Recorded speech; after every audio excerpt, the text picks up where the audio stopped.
नमस्कार, जय Hind. Board exam 23 को ध्यान में रखते हुए जो महत्वपूर्ण प्रश्नों के हल हम आप तक पहुंचा रहे हैं, तो उस एग्जाम सीरीज के अंतर्गत आज हम करेंगे चैप्टर 4 के जो शेष महत्वपूर्ण क्वेश्चन हैं उनको। और इसके पहले जो सामान्य क्वेश्चन थे और जो महत्वपूर्ण फॉर्मूले थे उनसे संबंधित हमने आपको पिछले वीडियो में बताया है। जिन्होंने उस वीडियो को देखा है तो उनको ये और भी अधिक समझ में आएगी, और यदि जिन्होंने नहीं देखा है अब तक तो उसकी लिंक आपको डिस्क्रिप्शन में और इसमें ऊपर मिल जाएगी। तो यहाँ पर हम प्रॉब्लम सॉल्यूशन वाले क्वेश्चन करेंगे जिसमें थ्योरी होती है और उनको छात्र करने में कठिनाई महसूस करते हैं। तो ऐसे प्रश्न करेंगे और जो भी महत्वपूर्ण प्रश्न होगा उसे भी हम हल करेंगे। तो इन प्रश्नों से ही अक्सर आपको एग्जाम में क्वेश्चन आएगा, तो यहाँ ध्यानपूर्वक आप समझें। तो यहाँ पर एक प्रश्न आपको दिया हुआ है, ये क्वेश्चन आपका उदाहरण में दिया है 4.1 के पहले। तो इसमें हमें भाषा पर विशेष ध्यान देना है। तो दोनों के पास टोटल कितने हैं? 45 कंचे, यानी जॉन के पास और जीवंती के पास। तो जॉन के पास कंचे और प्लस जीवंती के पास, तो बराबर 45 कंचे। तो दोनों के पास टोटल मिलाकर के 45 कंचे हैं। तो यहाँ पर हमें एक इक्वेशन बनाना है, और वो भी कैसा इक्वेशन बनाना है? क्वाड्रेटिक, यानी कि वर्ग समीकरण। तो जब हमें वर्ग समीकरण नहीं बनाना होता था, जो कि तीसरे अध्याय में था, उसमें 2 वेरिएबल वाले थे। तो 2 वेरिएबल के हिसाब से हमें दोनों वेरिएबल अलग अलग मानने पड़ते थे। लेकिन यहाँ क्वाड्रेटिक है तो हमें एक वेरिएबल चाहिए, तो हम एक मान लेंगे और दूसरा उसी कंडीशन से हम निकाल लेंगे। जैसे यहाँ मान लो हमने जॉन के पास मान लिया, तो माना कि जॉन के पास कंचों की संख्या,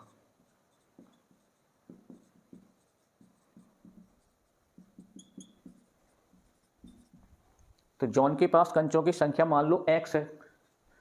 तब हम यहाँ जॉन के पास जो लिखा है उसके नीचे रख देंगे x और प्लस यहाँ जीवंती के पास। तो अब यदि हम इनका पक्षांतर करेंगे तो जीवंती के पास कितने कंचे होंगे वो हमारी कंडीशन यहाँ बन जाएगी। तो लिख देंगे जीवंती के पास कंचों की संख्या 45 माइनस x, तो इतने कंचे हो जाएंगे जीवंती के पास। अब इसके बाद इसमें बोला गया है कि 5-5 कंचे दोनों खो देते हैं। तो अब जॉन के पास हमने x कंचे मान लिए, तो जीवंती के पास 45 माइनस x कंचे हुए, लेकिन इनमें से 5-5 कंचे उनके खो जाते हैं। तो हम यहाँ पर लिख देंगे कि दोनों के 5 कंचे खो जाने पर शेष कंचे,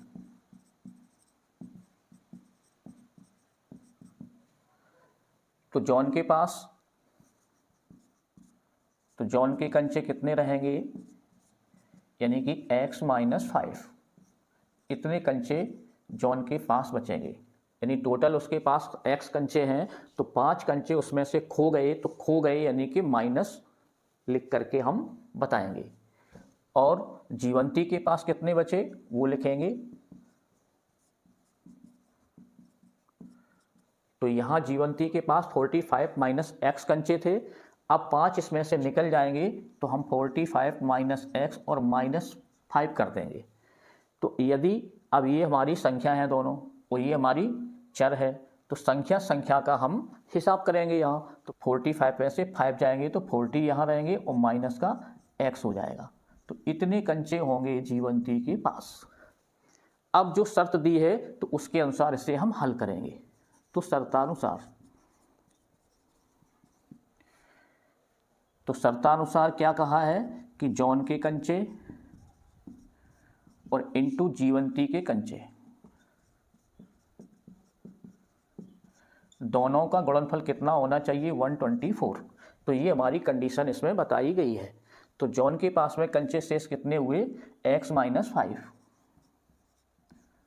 और जीवंती के पास हुए 40 माइनस x इक्वल 124। अब इनका मल्टीप्लाई कर देंगे, तो पहले हम x का इसमें मल्टीप्लाई करेंगे दूसरे कोष्टक में, फिर हम 5 का करेंगे दूसरे कोष्टक में। इस प्रकार से सॉल्व कर देंगे तो हमें क्वाड्रेटिक इक्वेशन मिल जाएगा। तो पहले x का करेंगे 40 में, तो इसका हम यहाँ करेंगे तो हो जाएंगे 40x। फिर x का करेंगे -x में, तो ये हमारा प्लस है और ये माइनस है। इस बात को विशेष ध्यान रखना है। तो प्लस माइनस का मल्टीप्लाई हो जाएगा माइनस, और x का x में करेंगे तो हो जाएगा x²।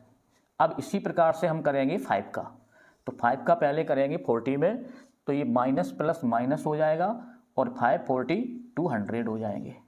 अब इसका करेंगे हम -x में, तो माइनस माइनस प्लस हो जाएगा और ये हो जाएंगे 5x, और इनको हम यदि इस साइड लाएं तो ये माइनस हो जाएंगे 124 = 0। तो यहाँ पे इनको हम हल करेंगे। तो पहले हम x² को रखेंगे, क्योंकि इन्हें स्टैंडर्ड फॉर्म में लिखना है। तो जो भी चर है बड़ी घात वाली उसको पहले लिखना है, फिर छोटी घात वाली, इसके बाद में हमें कांस्टेंट रखना है। तो यहाँ x² ये है हमारे पास, तो माइनस हम x² लिख देंगे यहाँ। अब हमारे पास x और x, ये दो टर्म्स हमें x वाले दिए हैं, तो 40x + 5x, तो इनको ऐड कर देंगे तो ये हो जाएंगे 45x, और 200 और -124, तो इनको भी हम माइनस माइनस की दोनों संख्याएं हैं तो उनको ऐड करके माइनस में ही लिखते हैं। तो ये हो जाएंगे -324 और = 0। इनको हम किसी भी मेथड से हल कर सकते हैं, चाहे मिडिल टर्म स्प्लिट मेथड से हल करें, या हम जो धराचार सूत्र बताया था उससे हल करें, और या हम इसको परफेक्ट स्क्वायर मेथड से हल करें। तीनों विधियां हमने आपको पिछली वीडियो में अच्छी तरह से समझाई हैं। अब जो भी मेथड आपको अच्छी लगे उससे आप कर सकते हैं। तो यहाँ पे मैं आपको मिडिल टर्म स्प्लिट टूल से हल करके बताऊंगा। पहले पद का और तीसरे पद का हम पहले मल्टीप्लाई करेंगे, तो यहाँ -x² × -324, इनका मल्टीप्लाई कर देंगे तो ये हमारे माइनस माइनस प्लस होकर के 324x² बन जाएंगे। अब 324 का हम फैक्टराइज करेंगे, तो 324।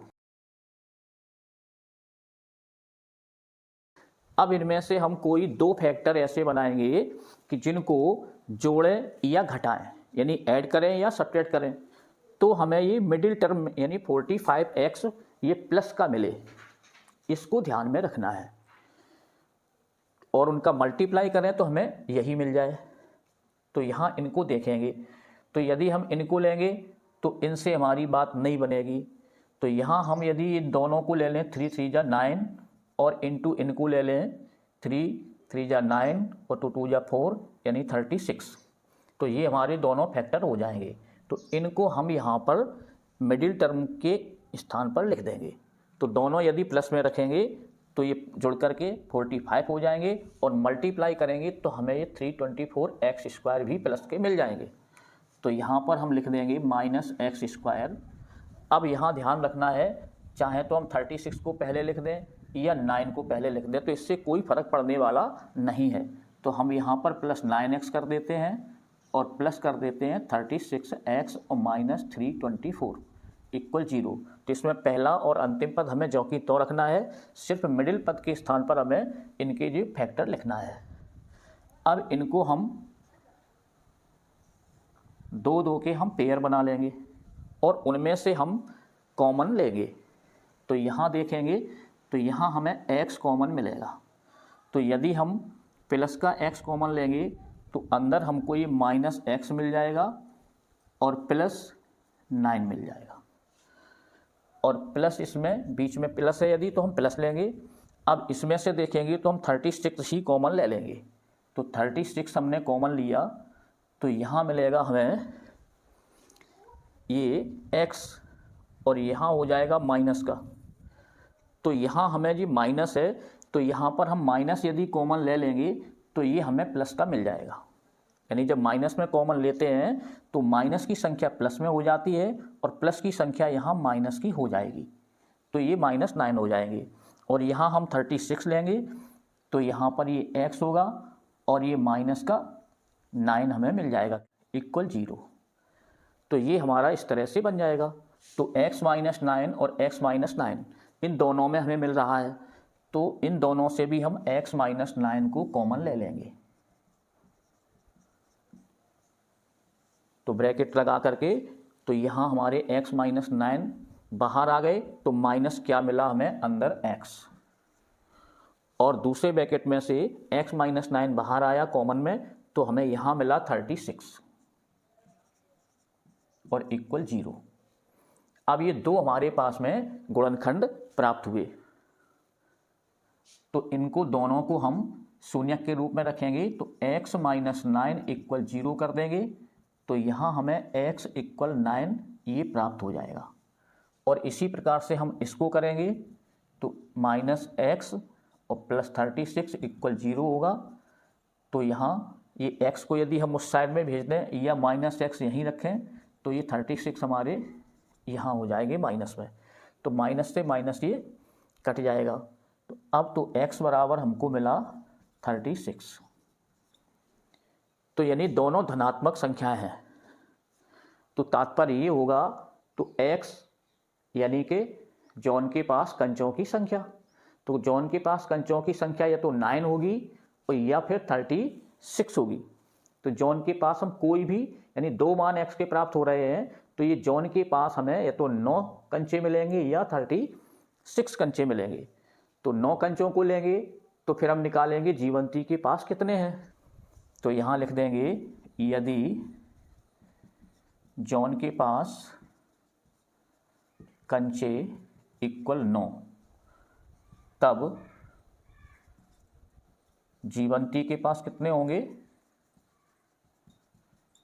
तो जीवंती के पास हमने बनाया था कितना 45 माइनस एक्स, तो 45 माइनस एक्स, या हम इनको लिख सकते 45 माइनस 9, तो ये हो जाएंगे 36। तो इसका आशय होगा कि जॉन के पास यदि 9 कंचे हैं तो जीवंती के पास में 36 कंचे होंगे, और यदि जॉन के पास में 36 होंगे तो जीवंती के पास में कितने होंगे 9 कंचे।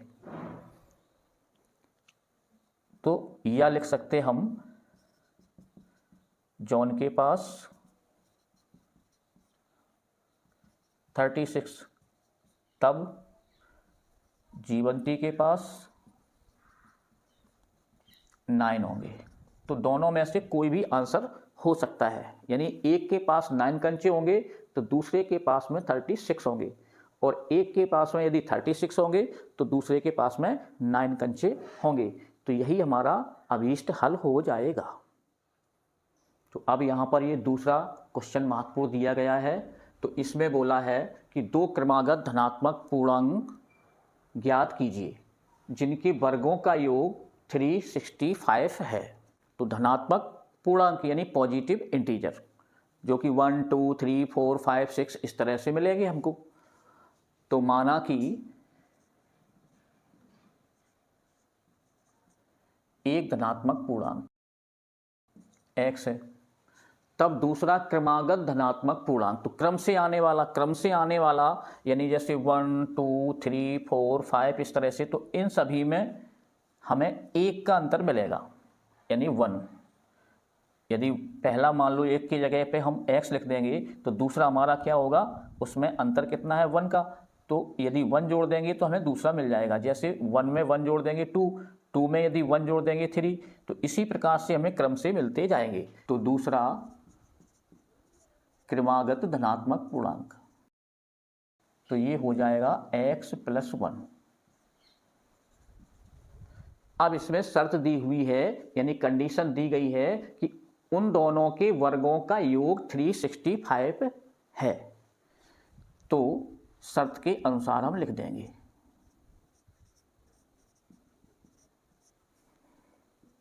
यानी पहले धनात्मक पूर्णांक का स्क्वायर, तो पहला हमें x दिया हुआ है तो x का स्क्वायर, और प्लस यानी योग अर्थात प्लस दूसरे धनात्मक पूर्णांक का स्क्वायर, तो x प्लस 1 का स्क्वायर, और ये इक्वल होना चाहिए 365। तो यहाँ लिखेंगे x स्क्वायर प्लस, अब यहाँ हम ये तो सूत्र का प्रयोग कर सकते हैं या इनको हम 2 बार मल्टीप्लाई करके हल कर सकते हैं, x plus 1 into x plus 1, या हम a प्लस बी का होल स्क्वायर इस बीजी सूत्र से हल कर सकते हैं। तो a square plus B square plus 2ab इसको हम रख सकते हैं। तो यहाँ पर हमें मिल जाएगा, यानी पहले का स्क्वायर हो जाएगा ये x स्क्वायर, और प्लस दूसरे का स्क्वायर यानी 1 का स्क्वायर और प्लस 2ab यानी इनका मल्टीप्लाई और 2। तो यहाँ 2x प्लस 1 इक्वल 365। तो ये हमें गुणा करने पर मिल जाएगा। तो इनका स्टूडेंट आसानी से मल्टीप्लाई कर सकते हैं, तो ये हमें मिलेगा। अब इनको हम और सॉल्व करेंगे। तो एक्स स्क्वायर दोनों प्लस के हैं तो जुड़ जाएंगे, तो यहाँ हो जाएंगे 2x स्क्वायर और x प्लस 2x। 365 को हम इस साइड में लाएंगे तो माइनस के हो जाएंगे 365 इक्वल 0। इनको और हल कर देंगे तो हमें मिलेंगे 2x स्क्वायर प्लस 2x और ये एक इसमें से सब्ट्रैक्ट होगा तो यहाँ मिलेंगे 364। अब यहाँ थोड़ा ध्यान देना है कि तीनों ये टर्म्स हैं ये 2 से डिवाइड हो सकते हैं।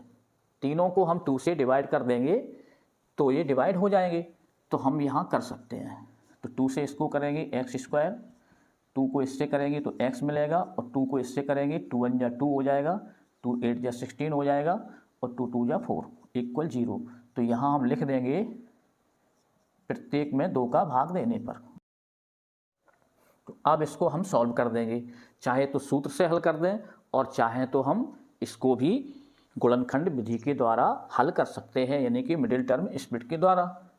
तो 182 का हम इसमें फैक्टोराइज करेंगे, यानी इसका गुणनखंड निकालेंगे, फिर उनसे हम ये मध्य पद को प्राप्त करेंगे। तो यहाँ पे हम हल कर लेंगे इसे, यानी 182। तो यहाँ हम 7 2 जा को ले लें तो ये हो जाएंगे 14 और इनटू ले लेंगे 13 को, और इनके साथ में भी हम x लगा देंगे एक और इनके साथ में भी।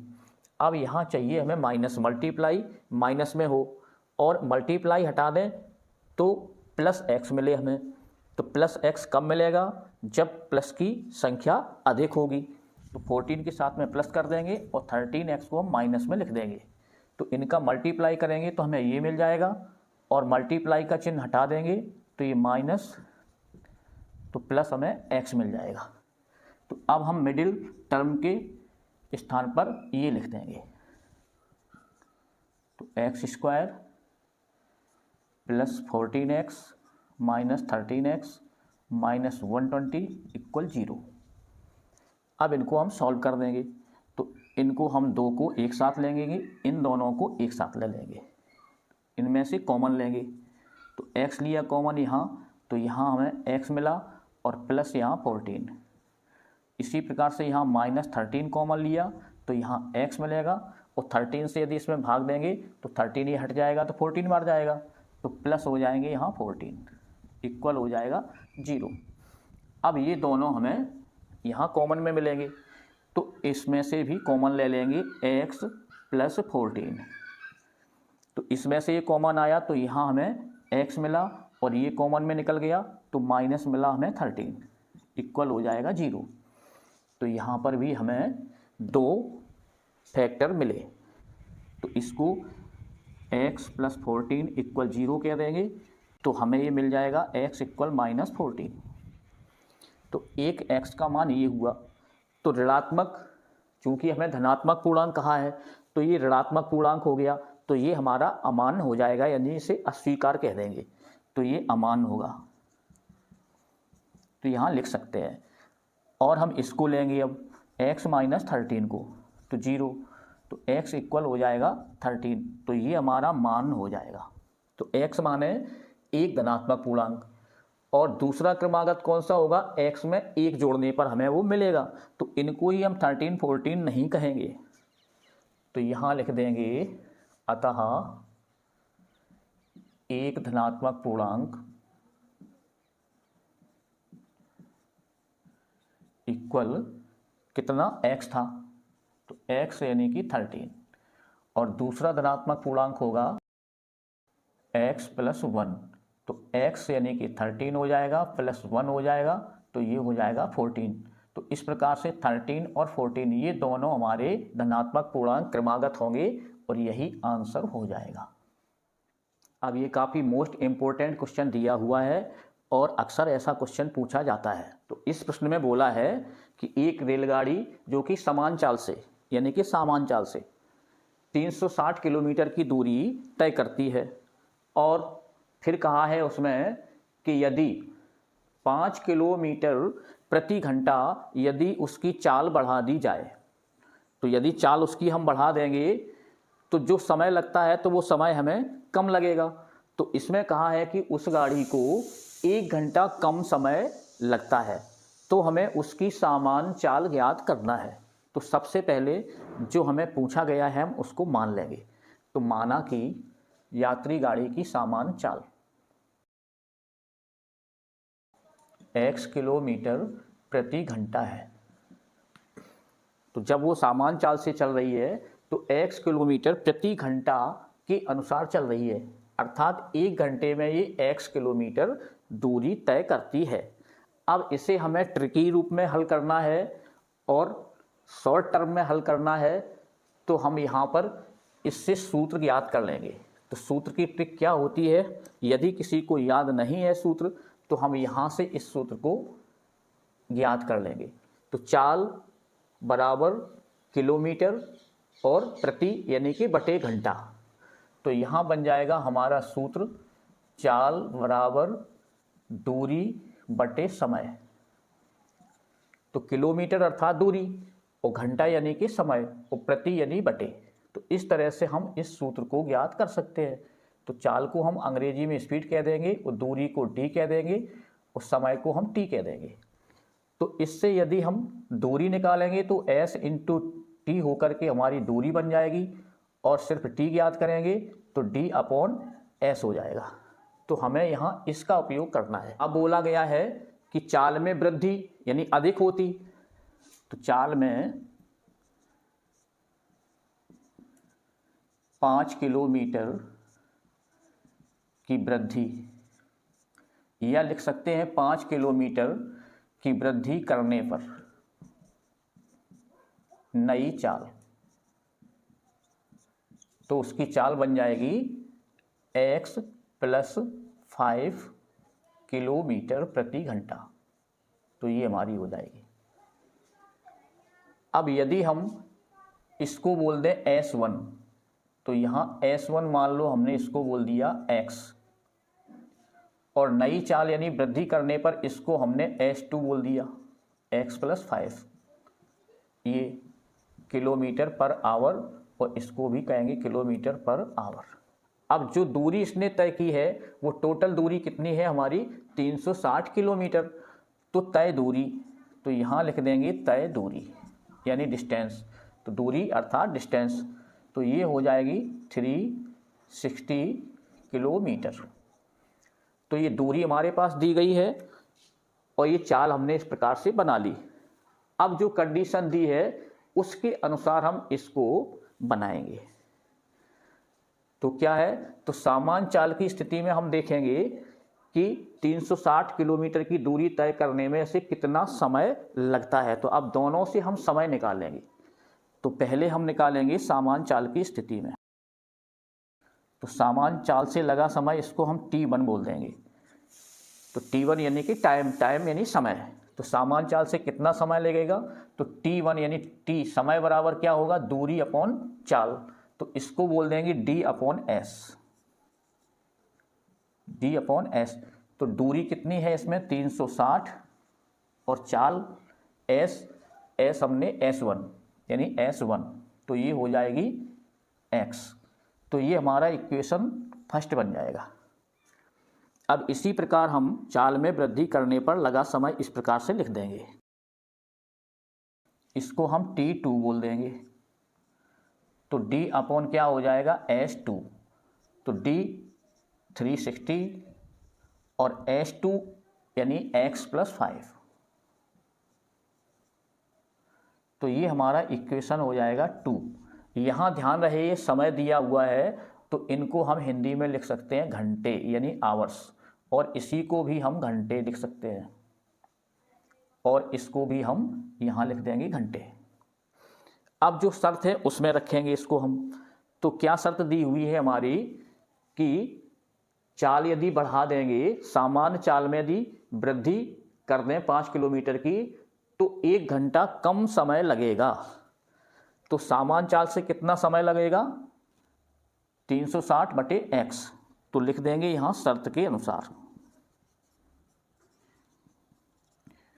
तो समान चाल से लगा समय यानी 360/x। तो समान चाल से 1 घंटा कम समय लेती है। यदि चाल में हम वृद्धि कर देंगे तो 1 घंटा समय हमें किससे कम लगेगा? सामान्य चाल से। जो भी सामान्य चाल में समय लग रहा था उसमें से 1 घंटा हमारा माइनस हो जाएगा। तो ये ध्यान रखना है कि सामान्य चाल में हमें इतना समय लग रहा 360/x घंटे। तो जब हम चाल में वृद्धि कर देंगे तो इसमें से 1 घंटा माइनस हो जाएगा। तो हमारा समय कितना लगेगा?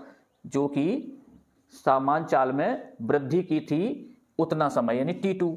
तो T2 अर्थात 360/x + 5 यानी ये हमारा बनेगा इस प्रकार से T1 - 1 = T2। तो ये हमारी शॉर्ट ट्रिक हो जाएगी। अब इसको हम सॉल्व कर देंगे तो हमें सामान्य चाल ज्ञात हो जाएगी। तो इनको हम LCM लेकर के हल कर देंगे। तो यहाँ इनका LCM लेंगे तो 360 - x का यहाँ मल्टीप्लाई होगा तो x हो जाएगा और अपॉन हो जाएगा यहाँ x और इक्वल हो जाएगा 360/x + 5। अब इनको हम क्रॉस मल्टीप्लाई कर देंगे तो हमें इक्वेशन मिल जाएगा। तो यहाँ x + 5 का मल्टीप्लाई करेंगे हम 360 - x में और इनका मल्टीप्लाई कर देंगे 360 में। तो यहाँ हो जाएंगे 360x। तो अब x का करेंगे पहले इन दोनों में। तो हमारे हो जाएंगे x का 360 में करेंगे तो 360x हो जाएगा यहाँ। और फिर x का हम -x में करेंगे तो ये माइनस का हो जाएगा x²। अब x का जब कर चुके होंगे इसके बाद करेंगे 5 से। तो 5 का 360 में करेंगे तो प्लस प्लस का यहाँ प्लस हो जाएगा और 5 0 और 5 6 जा 30 यानी कि 0 3 बचेगा। तो 5 3 जा 15 और 18। अब 5 का करेंगे -x में तो यहाँ हो जाएगा -5x इक्वल हो जाएगा 360x। अब इसको भी हम सॉल्व करेंगे आगे। तो ये सभी टर्म को हमने एक सीक्वेंस में लिया तो ये -x² हुआ हमारा और ये प्लस और माइनस के सेम है तो ये कट जाएंगे और यहाँ मिला 5x और प्लस 1800 = 0। तो यहाँ यदि हम माइनस से मल्टीप्लाई कर देंगे तो इनके चिन्ह भी बदल सकते हैं। तो माइनस का यदि मल्टीप्लाई करेंगे यहाँ तो यहाँ हो जाएंगे +x² और प्लस 5x और ये प्लस माइनस में बदल जाएगा तो -1800 हो जाएंगे।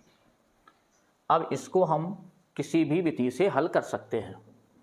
तो यहाँ हम डायरेक्ट करेंगे इसको गुणनखंड विधि से अर्थात मिडिल टर्म स्प्लिट करके। तो यहाँ देखेंगे हम इनके यदि हम फैक्टर निकालेंगे तो हमें 2 फैक्टर मिलेंगे 45 × 40। तो इनको यदि मल्टीप्लाई कर देंगे तो हमें 1800 मिल जाएंगे। और इनमें से यदि हम इस मल्टीप्लाई के चिन्ह को हटाएं और इनमें ऐसे हम चिन्ह व्यवस्थित करें कि हमें ये मिडिल टर्म मिल जाए और मल्टीप्लाई करने पर हमें ये माइनस के पहला और तीसरे पद का गुणनफल प्राप्त हो। तो इसमें प्लस की संख्या हमको चाहिए मिडिल टर्म के रूप में। तो प्लस यानी कि अधिक वाली संख्या ये। तो इसमें हम माइनस कर देंगे 45x - 40x। तो यहाँ हमें मिल जाएंगे ये 5x प्लस के और मल्टीप्लाई करेंगे तो इन दोनों का मल्टीप्लाई हमें प्राप्त हो जाएगा। तो यहाँ पे लिख देंगे x² प्लस 45x - 40x - 1800 = 0। अब इनको भी हम 2 के हिसाब से ले लेंगे और कॉमन ले लेंगे। तो यहाँ x मिलेगा कॉमन तो यहाँ बचेगा x और प्लस 45। यहाँ -40 यदि कॉमन लेंगे तो इसमें प्लस का x बचेगा और ये भी माइनस का प्लस हो जाएगा 45। यानी 40 से यदि डिवाइड करेंगे 1800 को तो हमें 45 मिलेगा यहाँ = 0। अब इन दोनों को हम कॉमन ले लेंगे तो यहाँ मिल जाएगा x + 45 और दूसरे ब्रैकेट में मिलेगा x माइनस 40। तो ये दो हमारे गुणनखंड प्राप्त हुए। अब इनसे हम चाल ज्ञात कर लेंगे।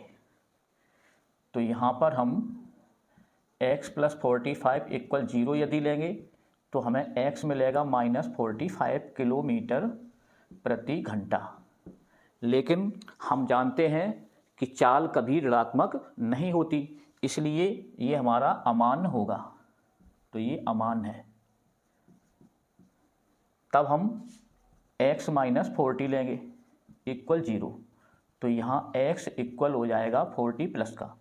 तो x इक्वल 40 किलोमीटर प्रति घंटा। तो यही हमारी अभीष्ट सामान्य चाल होगी। तो लिख देंगे अतः रेलगाड़ी की अभीष्ट सामान्य चाल 40 किलोमीटर प्रति घंटा आंसर। अब इसी प्रश्न को हम आप सबके लिए सूत्र विधि के द्वारा भी हल करके बता रहे हैं। तो यहाँ आप इसको अच्छी तरह से समझिए। तो यहाँ तक हमने आपको इस प्रकार से बनाया था। तो यहाँ पर हम x square plus 5x minus 1800 ले लेंगे इक्वल 0। तो इनको हम सबसे पहले तुलना करेंगे व्यापक समीकरण से। तो व्यापक समीकरण यानी कि ax square plus bx plus c equal 0 से तुलना कर देंगे। तो इस प्रकार हम सूत्र से हल करेंगे। अब यहाँ तुलना करेंगे तो x स्क्वायर के बराबर होगा, तो उसका गुणांक भी एक दूसरे के गुणांक के बराबर होंगे। तो यहाँ a गुणांक है तो इसमें कुछ नहीं है, तो हम एक गुणांक लेते हैं हमेशा। तो a इक्वल क्या हो जाएगा 1 और x के बराबर होगा तो b बराबर होगा 5 और इसी प्रकार c इक्वल होगा माइनस 1800। अब इनको हम सूत्र में रख देंगे। तो लिख देंगे यहाँ श्रीधराचार्य सूत्र से। तो सूत्र हमारा क्या है x इक्वल, अब ये हमें ध्यान रखना है कि ये बटे सही लगना चाहिए, minus b plus minus under root B square minus 4ac upon 2a। अब हम a b c के मान रख देंगे तो हमें x का मान निकल आएगा। तो x इक्वल हो जाएगा माइनस, तो b यानी कि 5 plus minus under root b का स्क्वायर 5 का स्क्वायर माइनस 4 इंटू a हमारा 1 है और c यानी माइनस 1800 और अपॉन ध्यान रखना है कि ये जितना भी नॉमिनेटर में ऊपर दिया है उस पूरे के नीचे ही अपॉन होना चाहिए। तो इस प्रकार से यहाँ से शुरुआत होनी चाहिए, ये नहीं कि अपॉन हमने यहाँ से कर दिया तो आपके नंबर कटेंगे। तो यहाँ 2 इंटू 1 a का मान रख दिया 1, तो यहाँ होगा x equal minus 5 plus minus इनको सॉल्व करेंगे तो 5 का स्क्वायर होगा 25 माइनस और माइनस, तो इन तीनों का मल्टीप्लाई करेंगे तो माइनस माइनस हो जाएगा यहाँ प्लस। तो इनका मल्टीप्लाई करेंगे तो यहाँ होगा 0 0 2 यानी 4 8 जा 32, इनका करेंगे 4 1 जा 4 और 3 7 अपॉन 2 1 जा 2। अब यहाँ और हल करेंगे आगे, तो माइनस 5 प्लस माइनस अंदर इनको ऐड कर देंगे तो ये मिलेंगे 7225 अपॉन 2। अब इनका हम वर्गमूल लेंगे, तो वर्गमूल यानी कि 7225 का, तो x equal minus 5 plus minus इसका वर्गमूल हो जाएगा 85 अपॉन 2। अब यहाँ देखेंगे हम कि यहाँ प्लस और माइनस, तो एक बार हम प्लस चिन्ह लेंगे एक बार माइनस चिन्ह को लेंगे, तो इनको हल कर देंगे। तो हमें मिला यहाँ x equal minus 5 plus minus 85 upon 2। तो अब यहाँ प्लस चिन्ह से यदि लेंगे तो हमारा हो जाएगा x equal minus 5 plus 85 upon 2, इनको सॉल्व कर देंगे तो ये मिलेगा हमें 80 अपॉन 2 यानी कि 40, तो ये 40 मिल जाएगा। और यदि माइनस चिन्ह से लेंगे तो x इक्वल माइनस 5 और माइनस हो जाएगा 85/2, तो ये मिलेगा हमें -90/2, 2 से डिवाइड कर देंगे 45, तो x इक्वल -45। तो अब चूंकि हम जानते हैं कि जो भी चाल होती है वो माइनस में नहीं होगी, तो इसीलिए ये हमारा अमान्य हो जाएगा और ये हमारा मान हो जाएगा। तो यहाँ लिख देंगे अतः अभीष्ट चाल 40 km/h। तो ये आंसर इस प्रकार से हो जाएगा। तो यहाँ पर हमें अब एक्सरसाइज 4.4 का सेकंड क्वेश्चन का सेकंड सब क्वेश्चन दिया गया है, जो कि इम्पोर्टेंट क्वेश्चन है। इसमें दिया हुआ है कि यदि द्विघात समीकरण के मूल बराबर हों तो k का मान ज्ञात कीजिए। तो यहाँ हमें दिया हुआ है कि x - 2 + 6 = 0 और शर्त दी है कि मूल इसके बराबर हों, मूल बराबर हों। ये हमारा प्रतिबंध है इसमें, यानी कंडीशन दी हुई है। तो देखेंगे यहाँ, तो सबसे पहले हमें इसको सॉल्व करना है, तो ब्रैकेट को तोड़ेंगे, तो kx का इसमें अंदर ब्रैकेट में मल्टीप्लाई करेंगे, तो यहाँ हो जाएगा kx² माइनस, फिर हम kx का 2 के साथ गुणा करेंगे, तो माइनस हो जाएगा 2kx + 6 = 0। अब इसकी हम तुलना करेंगे व्यापक समीकरण से, यानी कि ax² + bx + c = 0 से तुलना करेंगे।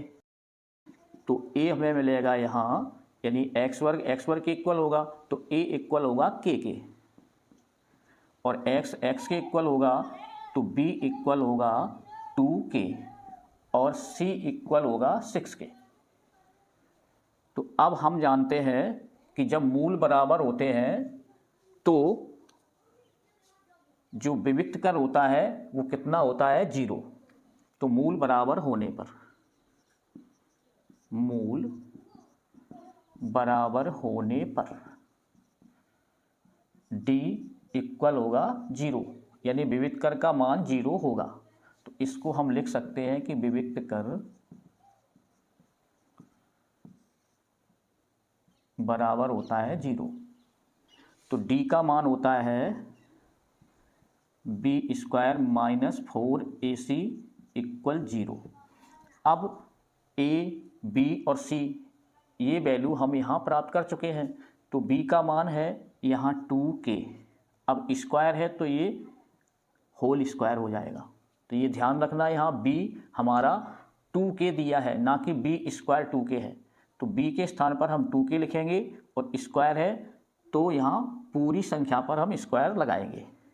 -4 a यानी कि k × c, तो c हमारा 6 दिया है = 0। अब इनको हम सॉल्व कर देंगे, तो इनका स्क्वायर करेंगे 2k² यानी 2k × 2k, तो 2 2 जा 4 हो जाएगा, k² हो जाएगा। तो यहाँ हो जाएगा 4k² और माइनस हो जाएगा, इनका मल्टीप्लाई कर देंगे, तो ये 24k = 0। अब इन दोनों से हम कॉमन लेंगे, तो 4 इनमें से 4k कॉमन मिल जाएगा, तो 4k, तो ब्रैकेट में मिलेगा k यहाँ और माइनस यहाँ 6 मिल जाएगा = 0। तो ये दो हमारे यहाँ पर गुणनखंड प्राप्त हुए। तो एक हम 4k = 0 कह देंगे, तो यहाँ k इक्वल हो जाएगा 0/4, तो ये k इक्वल हो जाएंगे 0।